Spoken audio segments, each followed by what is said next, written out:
ആടിനെ പട്ടിയാക്കുകയും എന്നിട്ട് ആ പട്ടിയെ പേപ്പട്ടിയാക്കുകയും ചെയ്യുന്ന സ്ഥിരം ശൈലിയാണ് വിഴിഞ്ഞം തുറമുഖം അദാനി ഗ്രൂപ്പിന് വിറ്റതിന് ശേഷം സതീശ മേനോൻ മുഖ്യമന്ത്രിയെ ന്യായീകരിക്കുവാൻ വേണ്ടി വരുന്ന അടിമ കൊങ്ങുകൾ നിരന്തരം ചാനൽ ചർച്ചയിൽ വന്നിരുന്നു പുലമ്പുന്നത്. കഴിഞ്ഞ ദിവസം റിപ്പോർട്ടർ ടി വിയിലെ ചാനൽ ചർച്ചയിലും രാജു പി നായർ എന്ന സതീശ മേനോന്റെ കൊങ്ങി അടിമ വിഴിഞ്ഞം തുറമുഖത്തെ അദാനി ഗ്രൂപ്പിന് വിറ്റ വിഷയവുമായി ബന്ധപ്പെട്ട് സ്ഥിരം വെള്ളപൂശൽ ന്യായീകരണവുമായി എത്തിയിട്ടുണ്ടായിരുന്നു. പക്ഷേ ഇടതുപക്ഷത്തിന്റെ പ്രതിനിധിയായി എത്തിയ സഖാവ് KS അരുൺകുമാർ രാജു പി നായരുടെ ആടിനെ പട്ടിയാക്കുന്ന സ്ഥിരം ശൈലിയെ വലിച്ചു കീറിവിട്ടിട്ടുണ്ട്. കൃത്യമായ കാര്യകാരണങ്ങൾ നിരത്തിക്കൊണ്ട് സതീശ മേനോൻ മുഖ്യമന്ത്രി കേരളത്തെ ഒന്നടങ്കം പ്രൈവറ്റ് മേഖലയ്ക്ക് വിറ്റുതുലയ്ക്കുന്ന നടപടികളെ കൃത്യമായി തുറന്നു കാട്ടിയിട്ടുണ്ട്. എന്തായാലും ശരി, കേരളത്തെ വിറ്റുതുലച്ച് കിട്ടുന്ന കാശൊക്കെ കീശയിലാക്കി മുങ്ങാമെന്നുള്ള പ്ലാനുമായി നടക്കുന്ന ടീം UDF ഇല്ലേ? പണ്ട് വയനാട് ദുരന്തബാധിതർക്ക് വേണ്ടി വീട് വച്ചു കൊടുക്കാമെന്ന് പറഞ്ഞ് ഫണ്ട് പിരിച്ച് പുട്ടടിച്ചതുപോലെ ആ നടപടി തന്നെയാണ് ഇപ്പോൾ നിരന്തരം കേരളത്തിലെ എല്ലാ മേഖലകളിലും കാഴ്ചവെച്ചുകൊണ്ടിരിക്കുന്നത്. അതോടൊപ്പം തന്നെ വിഴിഞ്ഞം തുറമുഖത്തെ കേരളത്തിൻ്റെ മുഖച്ഛായ തന്നെ മാറ്റുവാൻ വേണ്ടി ഇടതുപക്ഷ സർക്കാർ സാധ്യമാക്കിയ വിഴിഞ്ഞം തുറമുഖത്തെ അദാനി ഗ്രൂപ്പിൻ്റെ മുന്നിൽ അടിയറവ് വച്ചിട്ട് എന്തുകൊണ്ടായിരിക്കാം കേരളത്തിലെ ലീഗന്മാരും കോൺഗ്രസ് പ്രവർത്തകരും ഒരക്ഷരം മിണ്ടാതെ ഉരിയാടാതെ ഒരു മൂലയ്ക്ക് മാറിയിരിക്കുന്നത്? ചാനൽ ചർച്ചയിൽ വന്നിരുന്ന് സംഘികൾക്ക് വേണ്ടി വിടുപണി ചെയ്യുന്ന സതീശ മേനോനെ വെള്ളപൂശിയിട്ടങ്ങിറങ്ങി പോകാമെന്ന് കരുതിയ രാജു പി നായരുടെ കളസം വരെ സഖാവ് KS അരുൺകുമാർ വലിച്ചു കീറിവിട്ടിട്ടുണ്ട്. ഉറപ്പായും ഈ 10 മിനിറ്റ് നിങ്ങൾ കണ്ടിരിക്കണം. കാരണം വിഴിഞ്ഞം തുറമുഖത്തെ അദാനി ഗ്രൂപ്പിന് മുന്നിൽ അടിയറ വച്ച സതീശ മേനോൻ മുഖ്യനെ വെള്ളപൂശുവാൻ വേണ്ടി നിരന്തരം പരിശ്രമിക്കുന്ന ഇത്തരം പുഴുക്കുത്തുകളെ നിങ്ങൾ തിരിച്ചറിഞ്ഞിരിക്കണം. ആടിനെ പട്ടിയാക്കുക, പട്ടിയെ പേപ്പട്ടി എന്ന് പറഞ്ഞ് തല്ലിക്കൊല്ലുക, ഇത് UDFന്റെ ഒരു സ്ഥിരം ശൈലിയാണ്, പ്രത്യേകിച്ച് കോൺഗ്രസ് നേതാക്കന്മാരുടെ. അപ്പൊ അദ്ദേഹം പറഞ്ഞത് പിണറായി വിജയൻ ഇതിൽ എന്താണ് റോള്, അദ്ദേഹത്തിന് എന്ത് കിട്ടിയെന്ന് പറഞ്ഞാൽ മതി എന്നതിൽ വന്ന് നിൽക്കുക. അതിനിടയിൽ അദ്ദേഹം പറഞ്ഞ 1-2 കാര്യങ്ങളുണ്ട്. കൺസ്ട്രക്ഷൻ വൈകി 49 കോടി രൂപ കിട്ടുമായിരുന്നു, അതുപോലെ തന്നെ പരിപൂർണമായിട്ട് അദാനിക്ക് വിട്ടുകൊടുത്തു, 50 കോടി രൂപ ലാഭവിഹിതം കിട്ടുമായിരുന്നു, എത്ര കപ്പൽ വന്നു എന്നതിന് കണക്കില്ല. ഇതിനൊക്കെ കാരണം നിങ്ങൾ ഉണ്ടാക്കിയ ഒരു കരാറുണ്ട് ഉമ്മൻചാണ്ടിയുടെ കാലത്ത്. ആ കരാറ് പ്രകാരം 30 വർഷത്തേക്ക് കേരള ഗവൺമെന്റിന് നയാ പൈസ കിട്ടില്ല. ഒന്ന് ആലോചിച്ചേക്ക്, 30 വർഷത്തേക്ക് ഈ വിഴിഞ്ഞവുമായി ബന്ധപ്പെട്ടുണ്ടാകുന്ന മുഴുവൻ ലാഭവും അദാനിക്ക് തന്നെയാണ്. 31-ാം വർഷമാണ് 1% ലാഭവിഹിതം കിട്ടുന്നത്, 32-ാം വർഷം 2% കിട്ടും. അങ്ങ് 40 വർഷം വരെ അതങ്ങനെ പോകും. ആ കരാറിനെയാണ് ഇതൊരു കടൽ കൊള്ളയാണ്, ഇത്തരത്തിൽ 30 വർഷം സംസ്ഥാന ഗവൺമെന്റിന് നയാ പൈസ ലാഭവിഹിതം കിട്ടാത്ത ഒരു കരാറിനൊപ്പം നിൽക്കരുത് എന്ന് ഞങ്ങൾ അന്ന് വാദിച്ചത്. ഞങ്ങൾ പരമാവധി വാദിച്ചു. പക്ഷെ കരാർ ഒപ്പിട്ടു. ആ കരാർ ഒപ്പിട്ട് മുന്നോട്ട് പോയാൽ ഒരു ഗവൺമെന്റ് ഒപ്പിട്ട കരാർ എന്ന രൂപത്തിൽ പുതുതായിട്ട് വന്ന LDF സർക്കാരിന് 2016-ൽ മുന്നോട്ട് പോകണം. അല്ലെങ്കിൽ അദാനി നിയമവ്യവഹാരത്തിന് പോകും. ഈ പദ്ധതി ഒരിക്കലും കേരളത്തിൽ യാഥാർത്ഥ്യമാകില്ല. അതുകൊണ്ട് മിസ്റ്റർ രാജു പി നായർ, നിങ്ങൾ മനസ്സിലാക്കേണ്ടത് എത്ര കപ്പൽ വന്നു എന്നും എത്ര ലാഭം കിട്ടിയെന്നും ആ ലാഭവിഹിതം എത്രയാണെന്നും എല്ലാം നിങ്ങളുടെ കരാർ പ്രകാരം അത് അദാനിക്ക് മാത്രമേ അറിയാവൂ. രണ്ടാമത്തെ കാര്യം, ഇവിടെ പ്രളയം വന്നു, കോവിഡ് വന്നു, നിപ വന്നു, അതുപോലെ തന്നെ ഒരുപാട് ബുദ്ധിമുട്ടുകൾ ഉണ്ടായി, പ്രകൃതി ദുരന്തങ്ങൾ ഉണ്ടായി. ആ പ്രകൃതി ദുരന്തങ്ങൾ ഉണ്ടായപ്പോൾ കൺസ്ട്രക്ഷൻ വൈകി. ആ കൺസ്ട്രക്ഷൻ വൈകുമ്പോഴും അതിന്റെ ക്ലോസ് പ്രകാരം നഷ്ട ക്ലോസ് എന്ന് പറഞ്ഞു പോയാൽ ഒരിക്കലും ഈ വിഴിഞ്ഞം പദ്ധതി പൂർത്തീകരിക്കില്ല. നമുക്കറിയാം, ആ പ്രളയം നൂറ്റാണ്ടിലെ മഹാപ്രളയമായിരുന്നില്ല 2018, 2019 പ്രളയം, കോവിഡ് 1-ാം ഘട്ടം, 2-ാം ഘട്ടം, 3-ാം ഘട്ടം. വൈകിയാണെങ്കിലും ഈ പദ്ധതി, സ്വപ്ന പദ്ധതി പൂർത്തീകരിക്കാനും 2045-ൽ പൂർത്തീകരിക്കേണ്ട 2-ാം ഘട്ടം 2028-ൽ പൂർത്തീകരിക്കാൻ പാകത്തിന് വലിയ മുന്നേറ്റം ഉണ്ടാക്കാൻ കഴിഞ്ഞു. ഇവിടെ എന്താ പ്രശ്നം? ഒരു ഭാഗത്ത് അദാനി, ഒരു ഭാഗത്ത് കേരള ഗവൺമെന്റ്. അദാനി ശരിക്കും ഇന്ത്യയിൽ തന്നെ ശരിക്കും തുറമുഖ ഓപ്പറേഷൻ മറ്റു മേഖലയിൽ നടത്തുന്നുണ്ടെങ്കിലും ഒരു ഇന്ത്യൻ കമ്പനി എന്ന രൂപത്തിൽ തന്നെയാണ് ഇതിന്റെ എല്ലാ കരാറിന്റെ ഭാഗമായിട്ട് വന്നിരിക്കുന്നത്. ഇവിടെ ഒരു വിദേശ ഭീമൻ വരികയാണ്. നമ്മൾക്ക് ഒരിക്കലും സങ്കല്പിക്കാൻ കഴിയാത്ത ഒരു ആഗോള ഭീമൻ ഇതിലേക്ക് 49% ഷെയർ പകുതി വാങ്ങിച്ചങ്ങ് വരികയാണ്. ഇപ്പൊ പെഹൽഗ്രാം അടക്കം, ഓപ്പറേഷൻ സിന്ദൂർ അടക്കം ഇവിടെ വലിയ എമർജൻസി സാഹചര്യങ്ങൾ ഉണ്ടായപ്പോൾ ഏറ്റവും തന്ത്രപ്രധാനമായിട്ടൊരു മേഖലയായി കേന്ദ്ര ഗവൺമെന്റ് പ്രഖ്യാപിച്ചത് ഈ വിഴിഞ്ഞം മേഖല തന്നെയാണ്. അന്താരാഷ്ട്ര തുറമുഖ പാതയിൽ നിന്ന് 12 നോട്ടിക്കൽ മൈലേ ഉള്ളൂ. അത്തരം ഒരു സാഹചര്യത്തിൽ ഒരു ഭാഗത്ത് കേരളവും ഒരു ഭാഗത്ത് ഒരു ഇന്ത്യൻ കമ്പനിയും ഉണ്ടായിരുന്ന സ്ഥലത്തേക്ക് ഒരു ആഗോള ഭീമൻ, ഇതുമായി ഒരു ബന്ധവും ഒരു കരാറിന്റെ ഭാഗവും അല്ലാത്ത ഒരാൾ വരികയാണ്. എന്നിട്ടാണ് പറയുന്നത് ഇതിന് 40 ദിവസത്തെ ചരിത്രമല്ല ഉള്ളൂ, അതിന് മുൻപുണ്ടെന്ന്. ഉണ്ടെങ്കിൽ അന്തസ്സായിട്ട് അങ്ങ് പുറത്തുവിടണം മിസ്റ്റർ. ഇന്നലെ മുഖ്യമന്ത്രി കേരളത്തിന്റെ നിയമസഭയിൽ മറുപടി പറഞ്ഞപ്പോൾ ഒരു വാചകം പറഞ്ഞു. ആ വാക്ക്, ഇങ്ങനെയൊക്കെ ഉണ്ടായാലും ഗവൺമെന്റിന് ഒരു നഷ്ടം ഉണ്ടാവില്ല എന്ന. എങ്ങനെയാ മുഖ്യമന്ത്രിക്ക് ഇങ്ങനെ പറയാൻ കഴിയുക?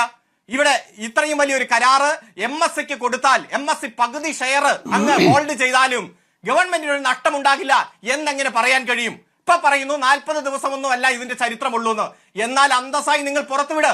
എന്നാണ് ഇത് ആരംഭിച്ചത്? UDF LDF ഗവൺമെന്റിന്റെ കാലത്തായിരുന്നോ? അതിനു മുൻപായിരുന്നോ? പറ, നിങ്ങൾ പറ.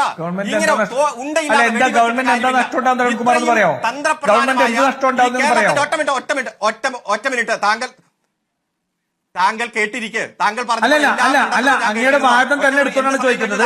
ഗവൺമെന്റിന് എന്ത് നഷ്ടമുണ്ടാവും പരിശോധിക്കണം. അല്ല, ഒറ്റ മിനിറ്റ്. രാജു പി നായര്, ഗവൺമെന്റിന് എന്താണ് നഷ്ടമെന്ന് പറയേണ്ടത് ഞാനല്ല. ഇത്തരത്തിൽ നമ്മൾ ഒരു വിദേശ ഭീമൻ വന്ന് കേരളത്തിന്റെ ഒരു വലിയ തുറമുഖം സ്വപ്ന പദ്ധതി, ലോകത്ത് ഏറ്റവും കൂടുതൽ മദർഷിപ്പ് വരുന്ന 4 തുറമുഖങ്ങളിൽ 1 തുറമുഖം പകുതി ആയെങ്കിൽ കൊണ്ടുപോയാൽ എന്താണ് ഗവൺമെന്റിന് നഷ്ടമുണ്ടാക്കുന്നതെന്ന് പറയേണ്ടത് ഞാനല്ല. ഇവിടെ ഗവൺമെന്റ്, അതുപോലെ തന്നെ ഇതിന്റെ തുറമുഖ വകുപ്പ്, എല്ലാ വകുപ്പും പാടില്ലെന്ന് നോക്കൂ. ആരുടെ ഷെയറാണ് 49% കൊടുത്തിരിക്കുന്നത്? നിൽക്കട്ടെ, ഒറ്റ മിനിറ്റ്.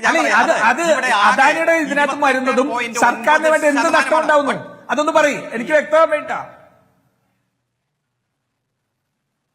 താങ്കൾ കേൾക്ക്. താങ്കൾക്ക് വ്യക്തമാവൂല. കാരണം 40 ദിവസത്തിന് മുമ്പേ ഇതിന്റെ കച്ചവടം തുടങ്ങി എന്ന് വന്ന് പറയുന്ന ആളല്ലേ. എന്തെങ്കിലും രേഖയില്ലാതെ താങ്കൾ പറയില്ലല്ലോ. ആ രേഖ എന്ന് മുതലാണെന്നുള്ളത് കാണിക്കേണ്ട ആളാണ്. ഇവിടെ മൊത്തത്തിൽ 30 വർഷത്തേക്ക് 1 രൂപ പോലും സംസ്ഥാന ഗവൺമെന്റിന് വരുമാനമില്ലാത്ത കരാർ ഒപ്പിട്ട നിങ്ങൾ അതിന്റെ ഭാഗമായി പണി പൂർത്തീകരിച്ചു എന്ന ഒരു കാര്യം മാത്രമാണ് ഞങ്ങൾ ചെയ്തത്. അതൊരു ഗവൺമെന്റ് ഒപ്പിട്ട കരാറിന്റെ ഭാഗമായിട്ടാണ്. ഇവിടെ ഏതെങ്കിലും തരത്തിൽ ശരിക്കും നമ്മൾ മൾട്ടി ഓപ്പറേറ്റർ എന്ന രൂപത്തിൽ വിവിധ തുറമുഖങ്ങൾ, വിവിധ കപ്പലുകൾ, കപ്പൽ കമ്പനികൾ വരേണ്ട ഒരു സാഹചര്യത്തിൽ ഒരൊറ്റ കമ്പനി തന്നെ വരുന്നു. വികസനം വേണമോ വേണമെന്ന് അവർ തീരുമാനിക്കും. അരുൺകുമാർ, ഇത്രയും പറഞ്ഞ സ്ഥിതിക്ക് ചോദിക്കട്ടെ. ശരിയാണ്, ഈ MSCക്ക് കുത്തകാവകാശം കൊടുക്കുന്നത് നമുക്കൊക്കെ ആശങ്കപ്പെടുന്ന കാര്യം തന്നെയാണ്. പക്ഷേ ഈ MSC എന്ന ഷിപ്പിംഗ് കമ്പനി ഇടത് സർക്കാർ നടത്തിയ വിഴിഞ്ഞം കോൺക്ലേവിൽ അവരുടെ പ്രതിനിധികൾ പങ്കെടുത്തു എന്നുള്ളത് അഭിമാനപൂർവ്വം പാർട്ടി പത്രം കഴിഞ്ഞ ദിവസം രേഖപ്പെടുത്തിയിരുന്നു. അതൊന്നാമത്തെ കാര്യം. ഇനി ഈ നേരത്തെ ശ്രീ വിജയ് മാത്യു ആണെന്ന് തോന്നുന്നു, അദ്ദേഹം ചൂണ്ടിക്കാണിച്ച പോലെ ശ്രീ ജ്യോതി ഘോഷാണ്. ഈ കമ്പനി ഒറ്റയ്ക്ക് അവരുടെ മാത്രം കപ്പലുകളല്ല, അത് ചില രാജ്യങ്ങളിലെ കപ്പലുകളുമായിട്ട് കരാർ ഉണ്ടാകാം, ചിലരുമായിട്ട് ഒരു കോമ്പറ്റീഷൻ ഉണ്ടാകാം. പക്ഷെ മറ്റു രാജ്യങ്ങളിലെ കപ്പലും ആ രൂപത്തിൽ എത്താനുള്ള സാധ്യതയുണ്ട്. MSCയുടെ കപ്പലുകൾ മാത്രം വരുന്നു എന്നതാണോ അതിലെ ഒരു ആശങ്കയായി നിങ്ങൾ രേഖപ്പെടുത്തുന്നത്? അങ്ങനെയെങ്കിൽ അവർ ഇങ്ങോട്ട് വന്നത് ഒരു അഭിമാന നേട്ടമായി നിങ്ങൾ ചൂണ്ടിക്കാണിക്കുന്നു. ഒന്നാമത്തെ കാര്യം. രണ്ടാമത്തെ കാര്യം, നിങ്ങളുടെ കാലത്ത് 2019 ഡിസംബർ 30 ഈ തുറമുഖ നിർമ്മാണം പൂർത്തിയാകാത്തതിന് ഉണ്ടാക്കിയ ഈ ആർബിട്രേഷൻ നടപടി പിൻവലിച്ചു എന്ന് പറയുന്നത് അന്ന് ഈ പ്രളയത്തിന്റെ കാര്യങ്ങൾ കൊണ്ടാണെന്ന് അങ്ങ് ചൂണ്ടിക്കാണിക്കുന്നു. ശരി, അതൊരു വാദത്തിന് സമ്മതിക്കുകയാണെങ്കിൽ തന്നെ 2024 സപ്ലിമെന്ററി കൺസെഷൻ എഗ്രിമെന്റിലൂടെ തുറമുഖത്തിന്റെ നടത്തിപ്പിനും ലാഭത്തിനുമുള്ള അദാനിയുടെ അവകാശം 2055 നിന്ന് 2060 നീട്ടിയതാരാണ്? അപ്പോൾ അങ്ങനെ പല തരത്തിലും ഉദാരമായ നടപടികൾ എടുത്തിട്ടുണ്ട്. ഏതെങ്കിലും ഒറ്റ കാര്യം നിങ്ങൾ സൂചിപ്പിക്കുന്നത്, ഇന്ന കപ്പലുകൾ വരുന്നു, MSCയുടെ കപ്പൽ വരുന്നു, മറ്റ് കപ്പലുകൾ വരുന്നു. കപ്പൽ വരുന്നതിന് ആർക്കാണ് ബുദ്ധിമുട്ട്? ഏതു കപ്പലും വരാം. കപ്പൽ കൃത്യമായി കരാർ പ്രകാരം വരാം, എമർജൻസി സാഹചര്യത്തിൽ വരാം, അത്തരത്തിൽ കച്ചവട കാര്യത്തിന് വരാം, അതുപോലെ തന്നെ ഇതിന്റെ കണ്ടെയ്നർ ഷിപ്പുമായി ബന്ധപ്പെട്ടുകൊണ്ട് വരാം. കപ്പൽ വരുന്നതിൽ ആർക്കും ബുദ്ധിമുട്ടില്ല. പക്ഷേ 0 ഷെയർ ഉള്ള ഇതിന്റെ 30 കൊല്ലം നടത്തിപ്പ് അദാനിക്ക് മാത്രമാണ്.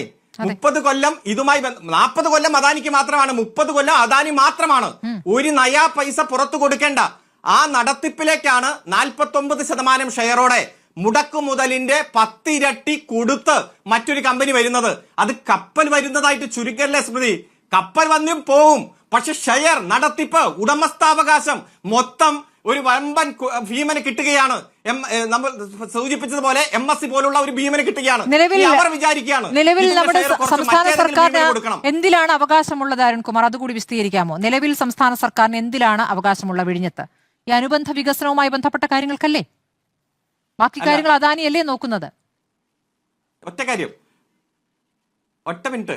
മുഴുവൻ സ്ഥലവും സംസ്ഥാന ഗവൺമെന്റ് കൊടുത്തു. 61.5% പണം, അതായത് 5370 കോടി രൂപ. 61.5% 5370 കോടി രൂപ സംസ്ഥാന ഗവൺമെന്റ് മുടക്കുന്നു. കേന്ദ്രം 9.6% 818 കോടി രൂപ വയബിലിറ്റി ഗ്യാപ്പ് ഫണ്ടായിട്ട് നമുക്ക് ലോൺ പോലെ തരുന്നു. തിരിച്ചടക്കണമെന്നാണ് നേരത്തെയൊക്കെ പറഞ്ഞത്. ഇതേ ഉള്ളൂ. ബാക്കി വരുമ്പോ 28.9 ഉള്ളൂ അദാനി. പക്ഷെ 30 കൊല്ലം ഇതുമായി ബന്ധപ്പെട്ടുള്ള ഓപ്പറേഷൻ ലാഭം എല്ലാം അവരാണ്. അത്തരത്തിലുള്ള ഒരു സാഹചര്യത്തിലാണ് മറ്റൊരു ഭീമനെ കൂടി ഉൾപ്പെടുത്തുന്നത്. അത് പരിശോധിക്കും. ഗവൺമെന്റിനെ അറിയിക്കാതെ പരിശോധിക്കണമെന്ന കാര്യത്തിൽ തർക്കമില്ല. പരിശോധിക്കണമെന്ന കാര്യത്തിൽ തർക്കമില്ല. അരുൺകുമാർ, ഞാൻ ചോദിക്കുന്നത് അദാനിയുടെ അവകാശമായി എടുത്തുകൊണ്ട് അദാനി ചെയ്ത കാര്യമല്ല എന്നുള്ളതാണ് നിങ്ങളുടെ വാദം. അതിലാണ് ഞാൻ ചോദിച്ചത്. അതിൽ ഈ സർക്കാരിന് കൂടി റോൾ ഉണ്ട് എന്നാണല്ലോ നിങ്ങൾ ആരോപിക്കുന്നത്. അത് ആരോപിക്കുമ്പോൾ അത് കൃത്യമായി തെളിവുകളുടെ അടിസ്ഥാനത്തിലാകണം അങ്ങനെ ആരോപണം ഉന്നയിക്കേണ്ടത്. ഈ 40 ദിവസം മുമ്പ് മുഖ്യമന്ത്രിയാകും മുമ്പ് വി ഡി സതീശൻ അവിടെ പോയി കണ്ടു എന്ന് പറയുന്നത് ഒരു തെളിവായിട്ടാണോ നിങ്ങൾ ചൂണ്ടിക്കാണിക്കുന്നത്? അതാണോ ഈ പറയുന്ന കരാറിലേക്ക് എത്തിച്ചതെന്നാണോ നിങ്ങളുടെ പ്രധാനപ്പെട്ട വാദം? അതോ ഈ പറയുന്ന MSC കമ്പനി അവരുടെ കുത്തകയായി ഈ തുറമുഖത്തെ ആകെ തന്നെ അവർ ഏറ്റെടുക്കുന്ന മട്ടിലേക്ക് കാര്യങ്ങൾ പോകുമെന്നുള്ള ആശങ്കയാണ് നിങ്ങൾ മുന്നോട്ട് വയ്ക്കുന്നത്? എന്താണ് നിങ്ങളുടെ പോയിന്റ്? ഒറ്റ കാര്യമുള്ളൂ. ഇപ്പൊ ഇവിടെ ഒരു നിയമവിദഗ്ധൻ, നമ്മുടെ സുഹൃത്ത് മാരിടൈം ബോർഡിന്റെ മുൻ ചെയർമാൻ അഡ്വക്കേറ്റ് VJ മാത്യു ചില കാര്യങ്ങൾ പറഞ്ഞു. കരാർ വയലേഷൻ ഉണ്ട്, ഇൻഡിമിനിറ്റി ക്ലോസ് ഉണ്ട്, ഇതുപ്രകാരം തുടർ നടപടി ക്യാൻസൽ ചെയ്യാവുന്ന തരത്തിലുള്ള കരാറിന്റെ ഭാഗമായിട്ടുണ്ട്. എന്നാൽ ഇന്ന് മുഖ്യമന്ത്രിയുടെ പ്രസ് റിലീസിൽ എവിടെയെങ്കിലും നിയമ നടപടി സ്വീകരിക്കും എന്ന് പറഞ്ഞിട്ടുണ്ടോ? ശരി, പരിശോധിക്കും, തുടർ നടപടി എനിക്ക് മനസ്സിലാവും. അതിലാണ് ഞാൻ ചോദിച്ചത്. എന്ന് പറഞ്ഞ അങ്ങ് പറഞ്ഞതിൽ തന്നെ അതിന്റെ മറുപടി ഉണ്ട്. അങ്ങ് നേരത്തെ പറഞ്ഞ 2015 ഉമ്മൻചാണ്ടി സർക്കാർ ഉണ്ടാക്കിയ കരാർ പ്രകാരം ഈ പദ്ധതി മുന്നോട്ട് പോകുമ്പോൾ പാതി വഴിക്ക് നിങ്ങൾക്ക് ഇട്ടുപോകാൻ കഴിയില്ല. ഈ സംസ്ഥാനത്തിന്റെ നേട്ടത്തിനായ ഒരു വലിയ പദ്ധതിയിലേക്ക് കടക്കുമ്പോൾ അത് പാതി വഴിയിൽ ഇട്ടിട്ട് പോകാൻ കഴിയില്ല എന്ന പ്രതിബദ്ധം ഈ സർക്കാരിനും ഉണ്ടാകുമല്ലോ. പാതി വഴിയിൽ ഇട്ടിട്ട് പോകാൻ കഴിയുമോ? ഒരു സ്വപ്ന പദ്ധതിയാണ്. ഇത്രയും കോടിയുടെ മുതൽ മുടക്ക് ഈ സംസ്ഥാനത്തേക്ക് വരുന്നു. ലോകത്തെ തന്നെ ഏറ്റവും വലിയ കപ്പൽ ഭീമൻ വരുന്നു എന്നൊരു നേട്ടമാക്കാനുള്ള വഴികൾ അതാണ് റെഗുലേറ്റ് ചെയ്യുക എന്നുള്ളതാണ്. ആ പദ്ധതിയിൽ നിന്ന് പൂർണ്ണമായും പിൻവാങ്ങും എന്ന ഈ പറയുന്ന കരാറിൽ അതിനൊക്കെയുള്ള പ്രതിവിധികൾ ഉണ്ടെങ്കിലും അങ്ങനെ പോകാൻ സാധ്യതയില്ല എന്ന് കൂടിയാണ് ശ്രീ മാത്യു ചൂണ്ടിക്കാണിച്ചത്. അങ്ങനെ പോകണമെന്ന ആഗ്രഹം നിങ്ങൾക്കുണ്ടോ? അല്ല, ഞാനത് ചോദിക്കട്ടെ. ഞാൻ ചോദിക്കട്ടെ, ഒരു പ്രധാനപ്പെട്ട കരാറ് 1-2 രൂപയുടെ അല്ലല്ലോ, കോടിക്കണക്കിന് രൂപയുടെ കരാറ്, അതുമായി ബന്ധപ്പെട്ടുകൊണ്ട് കേരളത്തിന്റെ വികസനവുമായി ബന്ധപ്പെട്ടുകൊണ്ട് ഏറ്റവും വലിയ പദ്ധതി, ആ പദ്ധതിയുടെ കരാർ വയലേഷനുമായി ബന്ധപ്പെട്ട ഓണർഷിപ്പ് ചേഞ്ച് ആണ്. ഓണർഷിപ്പ് ചേഞ്ച് എന്ന് പറഞ്ഞാൽ തന്നെ ഏറ്റവും വലിയ കരാർ ലംഘനമാണ്. ആ ഒരു സാഹചര്യത്തിൽ നിയമപരമായി ഞങ്ങൾ പരിശോധിക്കും എന്നുപോലും പറയാതെ മുന്നോട്ട് പോകും, ഞങ്ങൾ അത് നോക്കും എന്നൊക്കെ നിയമയുദ്ധത്തിന് പോകുക എന്നാണ് അർത്ഥം അല്ലേ? അവരുമായി ഒരു ഏറ്റുമുട്ടലിന് പോകുക എന്നുള്ളതാണ്. അതാണോ ബുദ്ധിപരമായ ഒരു കാര്യം? അതിലാതെ മറ്റു വഴികളുണ്ടോ? അഡ്വക്കേറ്റ് VJ മാത്യു പറയാം.